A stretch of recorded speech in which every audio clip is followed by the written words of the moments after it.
جناب زینب سلام اللہ علیہ کی عصمت پر گفتگو کرنا عبث ہے۔ وہ کہتے اس لیے کہ پیغمبر اسلام کے چچا حضرت عباس ابن عبد المطلب بعد شہادت پیغمبر اسلام علی کے پاس آئے، فرمایا یا علی، رسول کی ساری وراثتیں آپ کے پاس ہے، کچھ ہمیں بھی عطا کر دیجئے۔ علی نے آبا چچا کو پہنا دی، قبا چچا کو اڑھا دی، انگوٹھی چچا کو پہنا دی، امامہ اتارا، عباس ابن عبد المطلب کے سر پر رکھ دیا، کہا چچا بسم اللہ۔ اب جیسے انہوں نے کوشش کی آگے بڑھنے کی، اب بڑھ نہیں پا رہے ہیں، کہا یا علی انگوٹھی اتار لیجئے، یا علی ابا اتار لیجئے، یا علی قبا اتار لیجئے۔ علی نے انگوٹھی اتاری، ابا اتاری، قبا اتاری، کہا چچا اب تو جائیے۔ فرمایا نہیں علی، ذرا جلدی اس امامے کو اتارو، ایسا لگ رہا ہے کہ کسی پہاڑ کا وزن میرے سر پر رکھ دیا گیا ہو۔ علی نے امامہ اپنے سر پر رکھا، ابا اوڑھی، قبا اوڑھی، علی نے انگوٹھی پہنی، چل چل کے دکھایا، پھر کے دکھایا، آواز دی اینا اینا یا بنی الحسن، اے میرے بیٹے حسن کہاں ہو، اینا اینا یا بنی الحسین، اے میرے بیٹے حسین کہاں ہو۔ اپنا لباس حسن کو پہلایا، حسن کا لباس حسین کو پہلایا، جو لباس علی کے بدن پر وہی حسن کے بدن پر، جو لباس حسن کے بدن پر وہی حسین کے بدن پر۔ علامہ کہتے اس واقعے سے ایک بات تو پتا چل گئی کہ معصوم کا ماما بس معصوم اٹھا سکتا ہے۔ پتا نہیں آپ کہاں ہوں گے، معصوم کا ماما بس معصوم اٹھا سکتا ہے۔ وہ کہتے ہیں جس نبی کے مامے کو ان کے اپنے چچا نہ اٹھا سکے، آؤ شام غریبہ میں دیکھو، زینب نے سید سجاد کو امامے سمیت، ابا سمیت، ابا زندہ باد زندہ باد، زندہ باد زندہ باد، زندہ باد زندہ باد، بلند آواز سے برادران، زندہ باد زندہ باد، زندہ باد زندہ باد، زندہ باد زندہ باد، زندہ باد زندہ باد، زندہ باد، زندہ باد زندہ باد، زندہ باد زندہ باد، زندہ باد زندہ باد،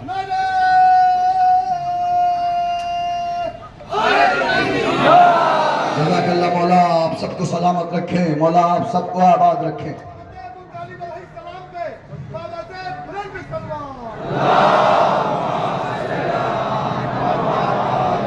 علی مزاج، علی دل، علی نظر، زینب ہے تجھ میں لہجے بلاغا کے سب اثر، زینب جہاں میں لہجے حیدر کے دو ہی مالک ہیں، ایک آسمان پہ خدا، ایک زمین پر زینب۔ انجمن سپاہ عباس دورہ محمد پور نے آج دو انٹرنیشنل شخصیت، مشہور و معروف شاعر حجت الاسلام علی جناب مولانا شمس تبریز صاحب، مشہور و معروف نوحہ خان برادر بزرگ محترم سید امیر حسن عامر صاحب آپ کے درمیان موجود ہیں۔ ان کی سلامتی کے لیے، شیعان امیر کائنات کی سلامتی کے لیے دونوں ہاتھوں کو بلند کر کے پوری قوت کے ساتھ نعرہ حیدری۔ جزاک اللہ مولا بدر۔ آخری بات چلیے اس نعرے کو میں اپنے حصے میں کاؤنٹ کر لیتا ہوں۔ آخری بات، جزاک اللہ مولا آباد رکھے، مولا سلامت رکھے۔ آخری بات، ورنہ آپ جانتے ہی ہیں کہ جب مزاج شاعری کی طرف جائے گا تو میرا کیا حال ہوگا، اور میں اس رخ کی طرف جانا نہیں چاہتا۔ جزاک اچھا چلے پھر آخری بات کر لوں اور اس کے بعد وہیں سے انشاءاللہ وہ ایک دو بند سنا دوں گا اور انشاءاللہ منزل پہ آ جاؤں گا۔ زینب تم کیا جانو کہ زینب کیا، آخری بات چونکہ وفا بھائی یہ بات بہت اہم ہے اور شاید میرے ان اشعار سے زیادہ اہم ہے جو میں ان سے کرنے کے لیے جا رہا ہوں۔ زینب، حسین نے یہ ذمہ داری لی کہ حسین نے کائنات کو بچایا، شریعت کو بچایا، دین کو بچایا، مذہب کو بچایا۔ زینب نے کہا اب بہن حسین کو بچائے گی، بہن اس حسین کو بچائے گی کہ جس نے مذہب کو بچایا۔ اچھا کیسے بچایا بتاؤں؟ سننا چاہتے ہیں؟ سنا دوں کیسے بچایا ہے؟ جب اہل حرم کا لٹا ہوا قافلہ کوفے میں پہنچا تو ابن زیاد نے اپنے دربار میں کہا کہ ہم نے انہیں رسوا کیا، یہ خارجی تھے، ہم نے انہیں رسوا کیا، یہ باغی تھے۔ تو اس وقت علی کی بیٹی نے کہا ابن زیاد اس غلط فہمی میں نہ رہے، ہم قتل تو ہو گئے مگر عزت ہمارے ہی حصے میں آئی ہے۔ کاش کاش کاش اس جملے کو محسوس کر پاتے آپ، ہم قتل تو ہو گئے مگر عزت ہمارے حصے میں آئی ہے۔ تیری نسلیں کل بھی ذلیل تھی، آج بھی ذلیل ہے، قیامت تک ذلیل رہے گی۔ سننا بغور سننا، انشاءاللہ نتیجہ آئے گا تو آپ کی کیفیت ہی بدل جائے گی۔ جب یہ حالت دیکھی ابن زیاد نے، بی بی جناب زینب کی یہ کیفیت دیکھی تو اس نے خط لکھا شام کے حاکم کو، یزید بہتر ہے کہ اسیران کربلا کو، چونکہ یہ جلوس اسیران کربلا سے منسوب ہے اسی لیے میں یہاں تک آیا ہوں۔ ابن زیاد کہتا ہے کہ ان اسیروں کو بہتر ہے کہ تو یہیں سے آزاد کر دے، کیونکہ اگر یہ کوفے سے شام پہنچ گئے تو تو بھی چلا جائے گا، تیری حکومت بھی چلی جائے گی۔ یزید نے کہا نہیں، ہمیں انہیں بلانا ہے۔ تو 45 دن کا سفر 13 مہینوں میں طے ہوا، الگ الگ راستوں سے لے کر کے جاتے تھے۔ کوفے کے لوگوں کو پتا چلا کہ یہ حسین نبی و اولاد نبی کا سر ہے تو وہ سروں کو چھینتے تھے، پھر وہ سر واپس لایا جاتا تھا۔ یعنی اس طریقے سے 13 مہینے یزید نے پوری دنیا کے حکمران کو خط لکھا تھا کہ شام کے بازار اور دربار میں ایک ایونٹ ہونے والا ہے، آپ لوگوں سے گزارش ہے کہ آپ شام تشریف لائیں۔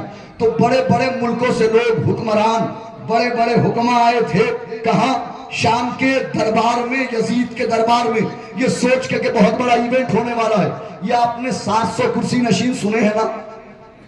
یہ 700 کرسی نشین یہ کوفے کے لوگ نہیں تھے، یہ شام کے لوگ نہیں تھے، بلکہ ان میں جو 400 افراد آگے بیٹھے تھے وہ دنیا کے بڑے بڑے پریسیڈنٹ، بڑے بڑے پرائم منسٹر، امبیسڈر، سفراء، اس قسم کے لوگ آگے 400 بیٹھے تھے۔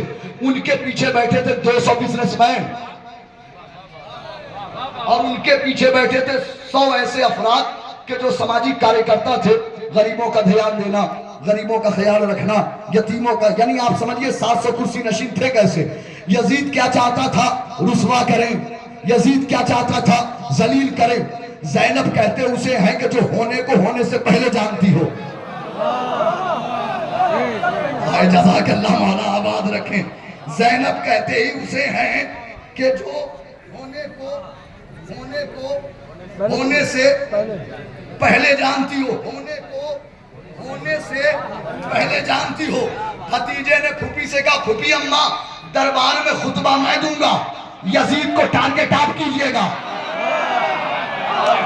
جزاک اللہ، دربار میں خطبہ میں دوں گا، یزید کو ٹارگٹ آپ کیجئے گا۔ بیمار امام نے خطبہ دیا، جب امام نے خطبہ دیا تو یزید بوکھلایا، جب یزید بوکھلایا تو ان 700 لوگوں سے کہنے لگا یہ خارجی تھے، یہ باغی تھے، ہم نے قتل کیا، ہم نے ان کو قتل کیا، انہیں رسوا کیا۔ جیسے ہی کہا ہم نے انہیں رسوا کیا، یہ باغی تھے، اس وقت علی کی بیٹی علی کے لہجے میں، علی کی بیٹی علی کے لہجے میں بولی او یزید تو ہمارا سچا تعارف کرائے گا یا ہم خود کرائیں؟ جملہ سن لینا، انشاءاللہ دلوں میں بسا کے لے کر کے جانا۔ او یزید تو ہمارا اصلی تعارف کرائے گا یا ہم خود کرائیں؟ اب ذہن میں رکھیے 400 حکمران، ان کے پیچھے 200 بزنس مین، ان کے پیچھے 100 افراد، 100 یا ان سے کم تعداد، وہ بیٹھے ہوئے ہیں جو سماج کا خیال کرتے ہیں، جو لوگوں کا خیال کرتے ہیں۔ یہ ذہن میں رکھیے گا کہ او یزید ہم خود ہی اپنا تعارف کرائے دیتے ہیں۔ اس وقت دربار میں بی بی جناب زینب سلام اللہ علیہا نے بس اپنا تعارف کرایا، اور اس تعارف میں حسین بھی کائنات میں پہنچ گئے، دین بھی کائنات میں پہنچ گیا، مذہب بھی کائنات میں پہنچ گیا، کائنات میں اللہ اللہ کی صدائیں ہونے لگی۔ آگے بیٹھے تھے 400 لوگ، بی بی نے دربار میں فرمایا، پہلے اپنا دادی حال بیان کیا، 400 حکمران ہیں۔ بی بی نے فرمایا اور 400 حاکموں سنو، انا زینب بنت علی ابن ابی طالب ابن ابی طالب ابن عبد المطلب۔ جیسے ہی عبد المطلب کا نام آیا، 400 حاکموں نے دربار میں کھڑے ہو کے یزید سے کہا او یزید یہ کہ کئی مکے والے عبد المطلب کی تو بات نہیں کر رہی ہے.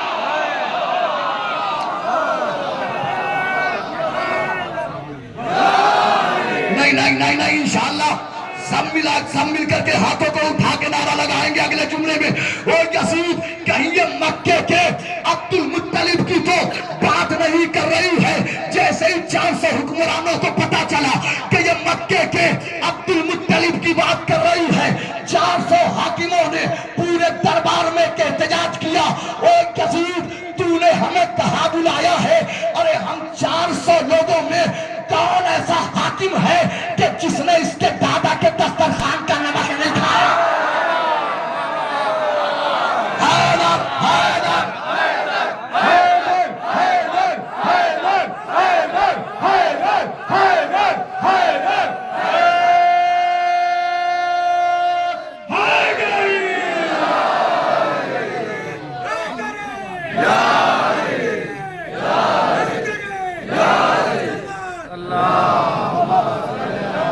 جزاک اللہ مولا آباد رکھیں. ابھی آپ کی یہ کیفیت ہے, اگلے جملے میں کیا کیفیت ہوگی؟ او یزید ہم 400 حکمرانوں میں کون ایسا حاکم ہے کہ جس نے ان کے دادا عبد المطلب کے دسترخوان کی روٹیاں, جملہ ہی کافی ہے اگر آپ سمجھ گئے. 400 بیٹھے تھے آگے حکمران, ان کے پیچھے بیٹھے تھے 200 بزنس مین. شاید مجھے اس جملے کے بعد کچھ کہنے کی ضرورت نہ ہوگی.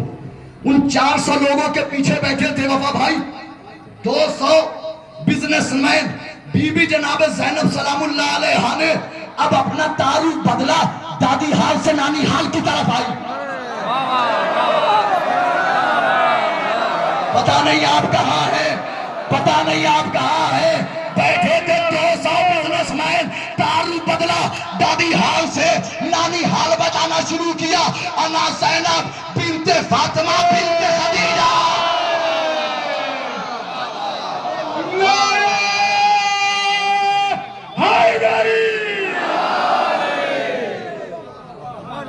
جزاک اللہ مولا آباد رکھے, مولا سلامت رکھے.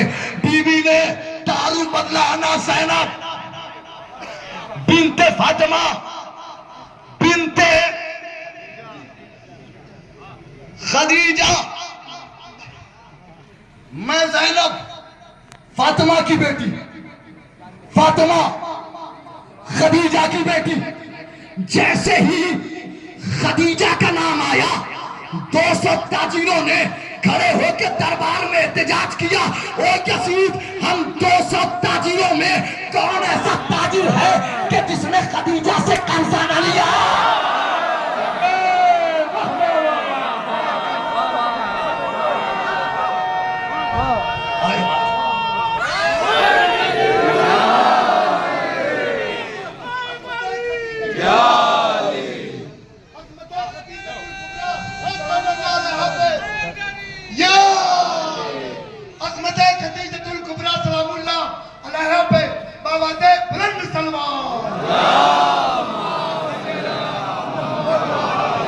عظمت ابو طالب علیہ السلام پہ باوات بلند سلمان.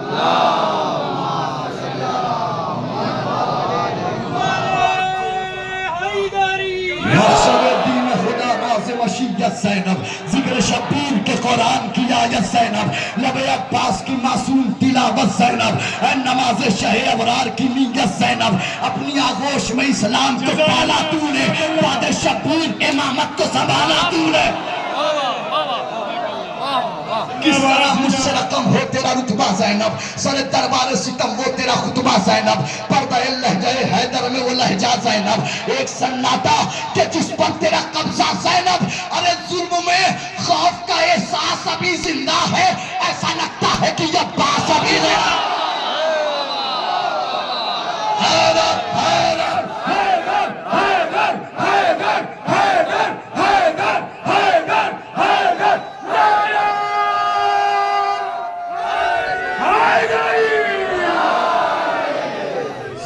خوف کا احساس ابھی زندہ ہے, ایسا لگتا ہے کہ عباس ابھی زندہ ہے. جلی کی بیٹی، شیر یزداد زمانے کے ولی کی بیٹی، بولی شبیر کے قاتل سے علی کی بیٹی، ارے تیرے گھر میں ہی تیری ذات بتا دی میں نے، آج تجھ کو تیری اوقات بتا دیا۔ آخری من سنو، آج تجھ کو لبیک یا زینب، لبیک یا زینب، نعرہ حیدری۔ آج تجھ کو تیری اوقات بتا دی میں نے، کیا بتائی؟ ہر طرف دشمن شبیر آخری بند، ہر طرف دشمن شبیر اکیلی میں ہوں، ہر طرف نیزہ و شمشیر اکیلی میں ہوں، باپ کی بولتی تصویر اکیلی میں ہوں، نام ہے زینب دیگی اکیلی میں ہوں، ارے میں اکیلی ہوں، ہزاروں پا مگر غالب ہوں، تیرے دربار میں میں ہی تو ابو طالب ہوں۔ زندہ آباد، زندہ آباد، زندہ آباد، زندہ آباد، یزیدیت مردہ آباد، یزیدیت مردہ آباد، یزیدیت مردہ آباد۔ پہنچ کر ستم کے گھر کو کلمہ پڑھانے آیا ہوں، ستم کے گھر کو کلمہ پڑھانے آیا ہوں، علی کے خون کا جوہر دکھانے آیا ہوں، علی کے خون کا جوہر دکھانے آیا ہوں۔ پہنچ کر ہتکڑی بیڑی حسین کا بیٹا، پہنچ کر ہتکڑی بیڑی حسین کا بیٹا، امیر شام کو قیدی بنانے آیا۔ نعرہ حیدری، محسن اسلام ابو طالب علیہ السلام پہ بابا دے بلند سلوات۔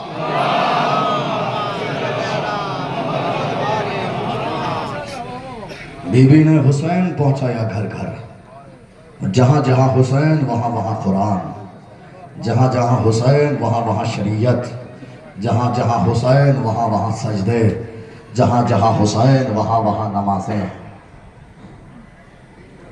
نہیں بھائی، اب ہمت نہیں ہے، نہیں، میں اندر سے کیفیت، میں شام کے بازار میں جا چکا ہوں،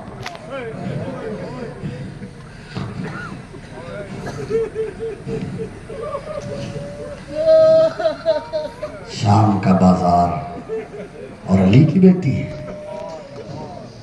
شام کا بازار اور زینب، شام کا بازار اور ام کلثوم، شام کا بازار اور حسین کی چہیتی سکینہ، شام کا بازار اور بی بی ام رباب، شام کا بازار بی بی ام فروا، شام کا بازار بی بی جناب ام لیلا، شام کا بازار ماں کی کنیز فضا۔ جزاک اللہ۔ رونے والوں، آؤ پہلے مدینہ دکھاتا ہوں میں آپ کو، اور مدینہ سے پھر زینب کا سفر دکھاؤں گا، مصائب تمام کر دوں گا۔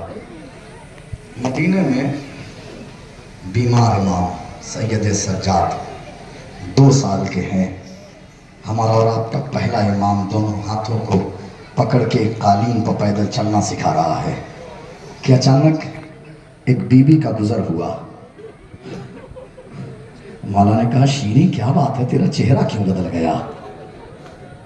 فرمایا آقا مجھ سے اس بچے کے پیروں کے ورم نہیں دیکھے جا رہے، مجھے نہیں معلوم کہ علی اور علی کے گھر والوں نے اس جملے کے بعد کیا محسوس کیا ہوگا۔ ایک دن حسین نے اس بی بی کو جناب شیری کو قریب بلایا اور بلا کے کہا شیری تم نے ہماری بڑی خدمتیں انجام دی ہیں، شیری حسین کی خواہش ہے کہ اب شیری تو اپنے وطن کو واپس پلٹ جا۔ حسین کہتے ہیں شیری جا کوفے میں فلاں بلند مقام پہ اپنا بسیرا کر لے۔ شیری کہتی ہے مولا میں آپ کی خدمت کے لیے آئی ہوں، میں آپ کا گھر چھوڑ کے کیسے چلی جاؤں؟ حسین نے کہا شیری تجھے حسین کے حق کا واسطہ شیری چلی جا یہاں سے۔ شیری کہتی ہے مولا آپ نے مجھے اپنے حق کا واسطہ دے کر مجبور کر دیا، مولا میں جا رہی ہوں، مولا بس ایک وعدہ کیجئے۔ ہاں شیری بتا کیسا وعدہ؟ کہ مولا وعدہ کیجئے زندگی میں ایک بار صحیح آپ میرے مہمان ضرور بنے گے۔ حسین نے دائیں بائیں دیکھا، کہا شیری جا، حسین کا وعدہ ہے، حسین زندگی میں ایک بار صحیح تیرا مہمان ضرور بنے گا۔ آقا وعدہ کیجئے تنہا نہیں آئیں گے، گھر والوں کو ساتھ ملائیں گے۔ حسین نے کہا جا شیری، حسین کا وعدہ ہے، حسین اکیلا نہیں آئے گا، اپنے گھر والوں کے ساتھ تیرا مہمان بنے گا۔ اچھا شیری تو ہمیں مہمان بنا کے بلا رہی ہے، شیری تو ایک بات کا خیال رکھنا۔ جی آقا، کہ کہیں ایسا نہ ہو ہم تیرے مہمان بن جائیں تو ہمیں پہچان بھی نہ پائے۔ مولا میں آپ کو نہ پہچانوں گی، آقا عباس کو نہ پہچانوں گی، مولا میں اپنی شہزادیوں کو نہ پہچانوں گی۔ اچھا شیری ایک دوسری بات کا خیال رکھنا۔ جی میرے آقا، کہ کبھی کسی لٹے ہوئے قافلے کا کبھی مذاق نہ اڑانا، کہ ہر لٹے ہوئے قافلے کے ساتھ احترام کے ساتھ پیش آنا۔ اچھا شیری خدا حافظ۔ شیری چلی، کوفے کے اس بلند مقام پر شیری نے بسیرا کیا، بعد میں وہ قلعہ شیری کے نام سے مشہور ہو گیا۔ اب شیری کیا کرتی تھی کہ کوفے کی خواتین شیری کے گھر آتی تھی تو شیری بیان کرتی تھی، میں نے آقا عباس کی خدمت انجام دی ہے، میرے آقا حسین کی خدمت انجام دی ہے، میں نے اپنی شہزادیوں کو خدمت انجام دی ہے۔ پھر کہتی تھی اے کوفے کی خواتین، میرے آقا نے مجھ سے وعدہ کیا ہے میں زندگی میں ایک بار صحیح شیری تیرا مہمان ضرور بنوں گا۔ اے کوفے کی خواتین، جب میرا آقا میرے گھر کا مہمان بنے گا تو میں تمہیں بلانے کے لیے آؤں گی تاکہ تم میرے آقا کے چہرے کی زیارت کر لو۔ کچھ دنوں کے بعد رونے والوں، شیری کے کانوں سے آپ کو بہت رونا ہے، آخری منزلوں میں پہنچ کے بہت رونا ہے۔ آپ ابھی سے اتنا پرسہ دے رہے ہیں، آخری منزلوں میں کیا کیفیت ہوگی۔ کچھ دنوں کے بعد شیری کے کانوں سے ایک آواز ٹکرائی کہ آقا حسین نے عراق کے ارادے سے مدینے کو ترک کر دیا۔ جیسے ہی کانوں سے یہ آواز ٹکرائی، شیری نے اب اپنے قلعے کو سجانا شروع کیا۔ ایک حجرہ سجایا، اس میں میری شہزادی زینب رہے گی، دوسرا حجرہ سجایا، اس میں میرا آقا حسین رہے گا، دوسرا حجرہ سجایا، اس میں میرا آقا عباس رہے گا، ایک حجرہ سجایا، اس میں میرا آقا امام زین العابدین رہے گا۔ تمام کے تمام حجرے سجا دیے گئے۔ دن گزرے، ہفتے گزرے، جب کچھ مہینے گزر گئے تو ایک دن شب کی تاریکی میں کسی نے گھر پہ دق الباب کیا۔ اب جو شب کی تاریکی میں دق الباب ہوا تو شیری بے چینی کے عالم میں گھر کے باہر آئی تو عجیب منظر دیکھا۔ کچھ سپاہی ہیں، ان کے ہاتھوں میں نیزے ہیں، نیزے پر کچھ کٹے ہوئے سر ہیں اور سروں کے پیچھے کچھ بیویاں ہیں جنہوں نے اپنے چہرے اپنے بالوں سے چھپائے۔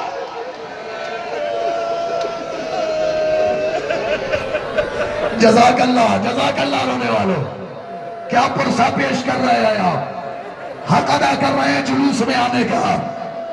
ایسے ہی پرسہ دیا جاتا ہے۔ شہزادی آپ کے پرسے کو قبول فرمائے۔ ایک سپاہی شیری کے قریب آیا، آگے کہتا ہو شیری آج کی رات ہم تیرے گھر میں قیام کرنا چاہتے ہیں، کیا تو اجازت دیتی ہے؟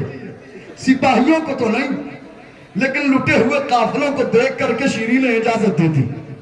یہ قافلے کے لوگ اور سپاہی گھر کے اندر داخل ہوئے، ان لٹے ہوئے اسیروں کو گھر کے صحن میں بیٹھایا۔ کوئی سپاہی اس حجرے میں گیا، کوئی اس حجرے میں گیا، کوئی اس حجرے میں گیا، کوئی اس حجرے میں گیا۔ شیری سے یہ لٹے ہوئے قافلے کے لوگ دیکھے نہ گئے تو شیری سپاہیوں کے پاس آئی، آگے کہتی سپاہیوں اگر تم اجازت دو تو ان لٹی ہوئی بیویوں کے لیے بھی حجرہ خالی کروا دوں۔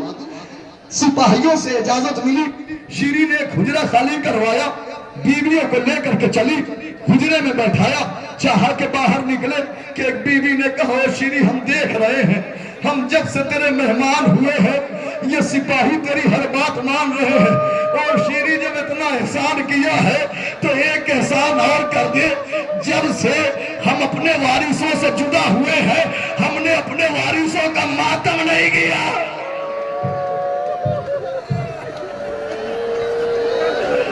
جزاک اللہ میری مائیں میری بہنیں، آپ سب پرسا دے رہی ہے۔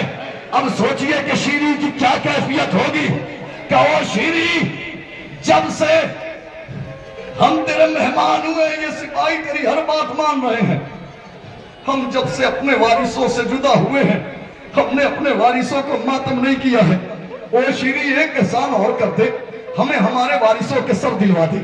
شیری چلی سپاہیوں کے پاس آئی، آگے کہتی سپاہیوں ان بیویوں کو ان کے ورثاء کے سر دے دو۔ لیجئے شیری کی گفتگو پر ورثاء کے سر آنے شروع ہوئے، ایک سر آیا، ایک بیوی نے، دوسرا سر آیا، دوسری بیوی نے، جب تمام کے تمام سر بیویوں کی آغوش میں آ گئے تو اب شیری واپس پلٹی اور چاہا کہ پہلا قدم اپنے حجرے میں رکھے کہ کانوں سے ایک آواز ٹکرائی، ہائے میرا ماجایا حسین۔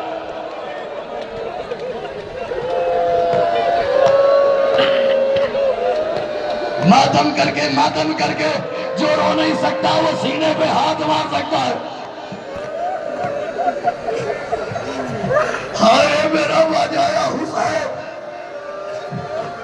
رونے والوں شیری واپس آئی، وہ بیوی، ساری بیویاں روئے مگر تجھے رونے کی اجازت نہیں ہے، رونا چاہتی ہے نا تو اس جگہ یہ نام نہ لے، اگر تیرے مقتول کا کوئی بھائی ہو اس کی نسبت دے کے ماتم کر لے مگر یہ نام نہ لے۔ یہ کہہ کے شیری پھر واپس پلٹی، چاہا کہ دوسری بار حجرے میں قدم رکھے کہ کانوں سے آواز ٹکرائی، ہائے میرے عباس کا بھائی۔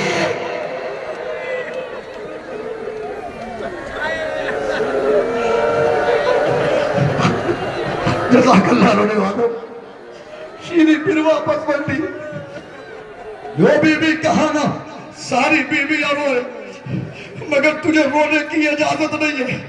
اچھا رونا چاہتی ہے نا یہ نام بھی نہ لے، اگر تیرے مقتول کا کوئی بیٹا ہو اس کی نسبت دے کے ماتم کر لے مگر یہ نام نہ لے۔